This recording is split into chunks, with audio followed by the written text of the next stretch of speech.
Continuidade aí, gente, a avaliação diagnóstica na 14ª questão.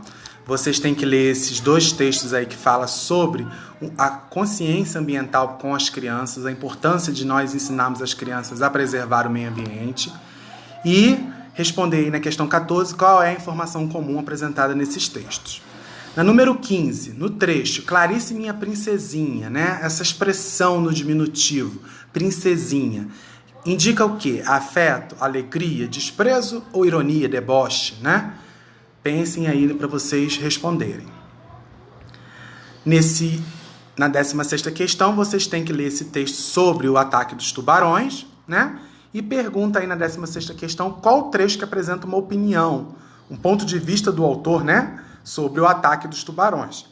Lembrando que para ter opinião a gente tem que ter algumas palavrinhas, como adjetivos, advérbios. Então, tentem identificar aí qual parte do trecho tem essa opinião. Na número 17, o cara ainda não se sabe ao certo, é próprio da linguagem, né? Essa expressão cara, ela é usada numa linguagem mais formal, mais técnica, ou numa linguagem informal, mais popular? Pensem nisso. Depois a gente tem um outro texto falando sobre uma campanha feita pela Polícia Federal, né, para diminuir acidentes. E aí na questão 18 pergunta, para participar desta campanha o motorista tem que fazer o quê? Tá aí no texto, né? Ele tem que deixar os faróis ligados, ele tem que reduzir os índices de acidentes, usar faixas educativas. O que ele tem que fazer para participar dessa campanha? Que é de conscientização, né? E baseado nessa campanha, vocês vão responder a número 19. Qual é a finalidade desse texto? É apresentar uma comemoração? É caracterizar uma nota oficial? É explicar uma exposição? Ou é informar sobre uma campanha? Já dei quase aí a resposta para vocês. Na número 20, vocês têm um texto falando sobre o acordo ortográfico que chega na língua dos deficientes visuais, que é o Braille, né? E baseado nisso, vocês vão identificar aí o assunto do texto. Na número 21, a gente tem aí uma história em quadrinhos, né? E pergunta o que acontece no final dessa história. Né? O menino estava brincando com o pão? Ele fez um truque de mágica? Ele não queria comer uma torrada ou não sabia que o pão virava uma torrada? Né?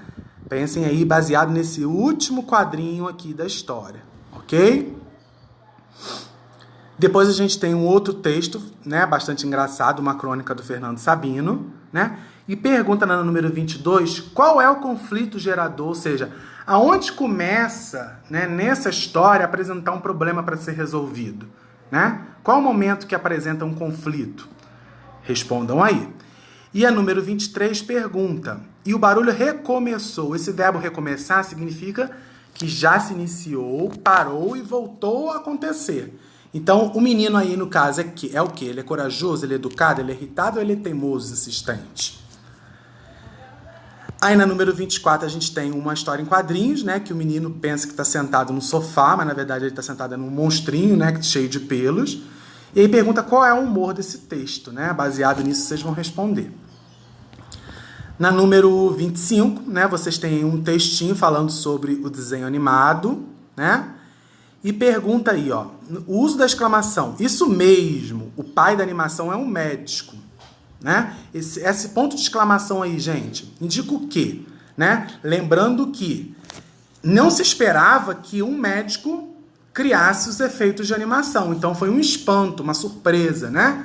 Ser o criador um médico. Né? Então, baseado nisso, vocês vão responder aí qual é o objetivo desse ponto de exclamação. E a número 26... Por que Plateal criou a máquina de desenhos animados? Né? Tá aí no segundo parágrafo, ó. Plateal, aqui, ó, do ladinho aqui, ó. Plateal não estava tentando se divertir quando em 1832 inventou a primeira máquina de desenhos. Ele buscava entender como a nossa visão funcionava. Então, o objetivo dele criar essa máquina de desenho é entender como a nossa visão funciona. Então, baseado nisso, que vocês vão responder a questão 26, ok? Bem, pessoal, é isso. Deixem suas dúvidas no privado, tá? Lembrando que hoje, na segunda-feira, eu estou de folga. E a partir de amanhã eu estou respondendo todas as dúvidas. Não deixem de tirar suas dúvidas e nem de fazer a avaliação diagnóstica. Contamos com vocês. Um abraço.